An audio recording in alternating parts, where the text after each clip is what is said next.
Hanumangarh good day defence school, सैनिक school, Hanumangarh, Mahadev foundation और भारत के अग्रणी शैक्षिक संस्थान फिजिक्स वाला के बीच एक ऐतिहासिक साझेदारी की घोषणा की गई है। इस ऐतिहासिक सहयोग के तहत हनुमानगढ़ के छात्रों को आईआईटीजी और एनईटी की उच्च स्तरीय तैयारी उनके अपने शहर में स्कूल इंटीग्रेटेड प्रोग्राम के रूप में और सिटी कैंपस में उपलब्ध कराई जाएगी। इस महत्वपूर्ण घोषणा के लिए एक विशेष प्रेस कॉन्फ्रेंस का आयोजन किया गया। स्कूल फिजिक्स वाला टीम, अभिभावक, छात्र और मीडिया प्रतिनिधि उपस्थित रहे। फिजिक्स वाला का रिप्रेजेंटेटिव होने के नाते आप सब लोगों को मैं सबसे पहले तो थोड़ा सा पृष्ठभूमि फिजिक्स वाला की बताना चाहूँगा। फिजिक्स वाला भारत का सबसे बड़ा एडटेक है और आज करीब 35 लाख बच्चे ऑनलाइन और 2.25 लाख से ज़्यादा बच्चे फिजिक्स वाला में ऑफलाइन स्टडी कर रहे हैं। अलग अलग वर्टिकल्स में फिजिक्स वाला अपने एजुकेशनल एम को लेकर आगे बढ़ रहा है, जिसमें अगर आप आईआईटी, जेईई और नीट की बात करें तो ये सबसे बड़ा सेगमेंट है। इसके अलावा भी बहुत सारे और सेगमेंट्स हैं जो कोचिंग इंस्टीट्यूट्स हैं, उनमें तैयारी करवाई जाती है बच्चों को। हनुमानगढ़ और गंगानगर क्षेत्र के बहुत सारे बच्चे यहाँ से सीकर जाते हैं, जयपुर जाते हैं, कोटा जाते हैं। तो आपके हनुमानगढ़ का जो स्थानीय गुड डे डिफेंस स्कूल और एकेडमी है और उसके अलावा महादेव फाउंडेशन है, आप लोगों ने एक अच्छी पहल करते हुए पीडब्ल्यू जो नेशनल लेवल का ऑर्गेनाइजेशन है उसके साथ एक कोलैबोरेटिव प्रोग्राम इस्टेब्लिश किया है। और ये कोलैबोरेटिव प्रोग्राम जो है वो SIP कहा जाता है, स्कूल इंटीग्रेटेड प्रोग्राम। जैसा कि सर ने बताया, बेसिकली ये एकेडमिक एक्सीलेंस प्रोग्राम है। जैसा PW के किसी भी सेंटर पे सीकर सेंटर जैसे मैं देखता हूँ, तो सीकर सेंटर के अलावा भारत में कहीं भी PW का कोई भी सेंटर जो चलता है उसमें बच्चे को ऑफलाइन कोचिंग में जो जैसी फैसिलिटीज़, क्लासेज, उसका टेस्ट पेपर, उसको डाउट काउंटर, जो जैसी फैसिलिटीज़ वहाँ दी जाती हैं, एज सेम सारी फैसिलिटीज, सारी चीज़ें अब हमारा जो SIP हनुमानगढ़ में गुड डे डिफेंस स्कूल के साथ और महादेव फाउंडेशन के साथ है, उसमें भी उसी प्रकार से दी जाएगी। तो आने वाले समय में IIT, जेईई और नीट की तैयारी के लिए जो बच्चे देख रहे हैं कि यहाँ सुलभ शिक्षा उनके लिए हो, हनुमानगढ़ में ही उनको यही शिक्षा मिले, यहीं उनको कोचिंग करने को मिले, यहीं उनको नीट और जेईई की तैयारी करने का मौका मिले, इसके लिए कहीं उनको बाहर नहीं जाना पड़े, तो इसके लिए फिजिक्स वाला अपने एजुकेशनल एम के साथ, जैसे हमारे जो फाउंडर हैं उनका अपना एक स्लोगन है, अलग की इच्छा हर घर शिक्षा, इस एम को लेके हम डेफिनेटली अपने एजुकेशनल एक्सीलेंस के लिए कटिबद्ध और प्रतिबद्ध हैं। लगातार हम लोग बेटर करने की कोशिश करेंगे। ये इनिशिएटिव है, स्टार्ट है और ये आगाज़ जो है वो डेफिनेटली बहुत बड़े अंजाम तक जाएगा, ऐसी मैं उम्मीद करता हूँ। आप सब लोगों का जो इस पत्रकार वार्ता में जो सब पत्रकार बंधु आए हैं, आप सब मीडिया हाउसेज से जितने सारे लोग आए हैं, आप सब लोगों का बहुत बहुत शुक्रिया, आभार।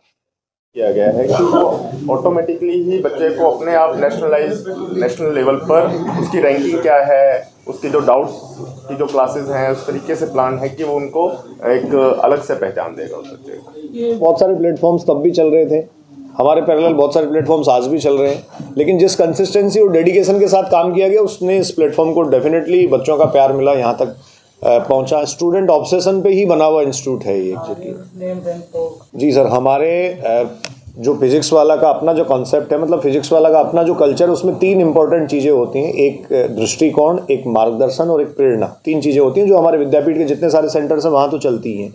इसके अलावा जो हमारे इंटीग्रेटेड प्रोग्राम्स वगैरह है, इनको भी समय समय पे अगर ज़रूरत पड़ती है तो हम वो तीनों जो प्रोग्राम, मैं 3 नाम फिर से रिपीट करूँगा, दृष्टिकोण, मार्गदर्शक एंड प्रेरणा। दृष्टिकोण एक अपने आप में ऐसा टूल है जिसके थ्रू आप बहुत सारे बच्चों की काउंसलिंग ऑनलाइन करवा सकते हैं। बहुत सारे एक्सपर्ट्स के थ्रू बच्चे को एक जगह इकट्ठा करके आप जो है वो बात कर सकते हैं।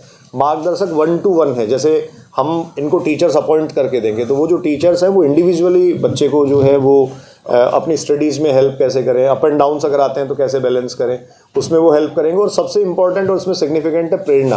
प्रेरणा में हमारे जैसे जितने ऑफलाइन सेंटर हैं वहाँ सब जगह ट्रेंड साइकोलॉजिस्ट बैठता है, मतलब वो डॉक्टर हो सकता है या वो साइकोलॉजिस्ट का कोई अपने आप में स्पेशलिस्ट हो सकता है, वो हमारे सारे सेंटर्स पे अवेलेबल होता है। इन केस जब ज़रूरत होती है तो हमारे जितने सारे इंटीग्रेटेड प्रोग्राम्स के जो भी कैंपसेज हैं वहाँ ज़रूरत होती है तो हम काउंसलर भेजते हैं बाकायदा, और वो साइकोलॉजिकल स्पेशलिस्ट है, बच्चे की वास्तविक परेशानी क्या है उसको समझकर उसका समाधान करने के लिए हमेशा उपलब्ध रहता है। हमारे जो ऑफलाइन सेंटर्स हैं उन पर 24/7 वो उपलब्ध है। अगर तैयारी कॉलेज में थी तो नेचुरल है कि संसाधन बड़े सीमित थे, और यहाँ तक कि न्यूज़पेपर है, मैगजीन्स है, कंपटीशन की जो बुक्स हैं वो भी नहीं मिल पाती। धीरे धीरे ये परिस्थितियां बदली हैं, अब हमारे यहाँ भी जागरूकता भी आई है, साधन संसाधन भी हुए हैं, लेकिन इतने संसाधनों के बाद बच्चे को सीकर कोटा जयपुर जाना पड़ता है। उस परिस्थिति को अगर अपन चाहें तो यहाँ पे कोशिश करें तो हैंडल किया जा सकता है। आज जो पेरेंट्स हैं या जो बच्चे हैं उनका एक्सपोजर बहुत ज़्यादा है, और दे आर वेरी डिमांडिंग। उनकी एक ही इच्छा रहती है कि क्वालिटी मिले। तो क्वालिटी को सामने रखते हुए ये टाई अप किया गया है, जिससे अपन ये उम्मीद रख सकते हैं कि जैसे हमारे बच्चे अब यहाँ से बाहर निकलकर सक्सेस हो रहे हैं, तो शायद उतनी मेहनत या उससे कम मेहनत यहाँ करें तो वही सक्सेस लेवल अचीव किया जा सके। एक बड़ा रिलेवेंट मुद्दा आया था कि बच्चे कई बार डिप्रेशन में चले जाते हैं, नकल करने की कोशिश करते हैं। कोटा में अपन देख ही रहे हैं, अभी मेरा ख्याल है 7वीं के 8वीं सुसाइड हुई है, कल परसों ही हुई। तो मैं इसमें दूसरे का नाम देके अपना खुद का ही, अपने परिवारों के ही एग्जाम्पल दूंगा। मेरा खुद का बेटा भी कोटा ही पढ़ा है। हम उसको जब भी फोन करते थे तो उसको ये पूछते थे कि बेटा क्या कर रहे हो, तो वो बताता था कि साहब पढ़ रहा हूँ। क्यों पढ़ रहे हो, हमारा ये क्वेश्चन होता। बोले साहब कल वो इंटरनल एग्जाम लाना है या मैंने आईआईटी का वो देना है। तो हम उसको बताते थे बेटा पिक्चर कौन सी लगी है, तो वो हमारे पे हंसता था, पापा मेरा कल एग्जाम है और आपको पिक्चर लग रही है। तो हम उसको मोटिवेट करते थे, बेटा थोड़ा एंटरटेनमेंट की तरफ बढ़ो, थोड़ा पिक्चर देखाओ, थोड़ा गपशप मार लो। क्या होता है, लाइफ के अंदर बैलेंस बनाना बहुत जरूरी है। ये जो इस तरह की समस्याएं आती हैं नकल वाली और डिप्रेशन वाली, इसमें हम लोग भी थोड़ा जिम्मेदार हैं। हमारा जो प्रेशर है बच्चों के ऊपर, अनड्यू प्रेशर मैं कहूँगा। मैं दिल्ली काफी समय रहता हूँ, हमारे पास बहुत बच्चे आते हैं जो कोई कंपटीशन क्वालिफाई नहीं किए होते, लेकिन घर पे वो ये कह के आते हैं कि साहब मैं इंटरव्यू देने जा रहा हूँ। उनके पेरेंट्स के भी फोन आते हैं कि जी बच्चे की मदद करना, इसका इंटरव्यू। तो इस तरह के लिए मेरा यही सुझाव है या ये निवेदन है कि हम खुद भी थोड़ा सा कोशिश करें बैलेंस बनाने की। बच्चा आगे निकल सकता है, कहीं ऐसा नहीं लिखा हुआ कि एकेडमिक्स कमजोर है तो बच्चा आगे मतलब कॉम्पिटिशन्स में पीछे रह जाएगा, ऐसी कोई थ्योरी नहीं है। मेरी खुद की जिंदगी में कभी फर्स्ट डिवीजन नहीं आई। मैंने एमए किया है, एमकॉम किया है, आज तक कभी फर्स्ट डिवीजन नहीं आई। लेकिन यूपीएससी में ईश्वर की कृपा से ऑल इंडिया टॉपर डिक्लेयर किया उन्होंने।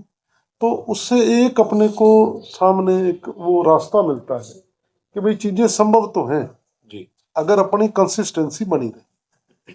जो अपन बच्चों को गाइड करें कि ज्यादा प्रेशर की बजाय वो कंसिस्टेंसी की तरफ बढ़े। अगर लगातार प्रयास हो, चाहे छोटे हो, कम हो प्रयास, लेकिन अगर लगातार है, कंटिन्यूटी उसमें बनी हुई है, तो मेरे ख्याल से ऊपर वाला भी मदद कर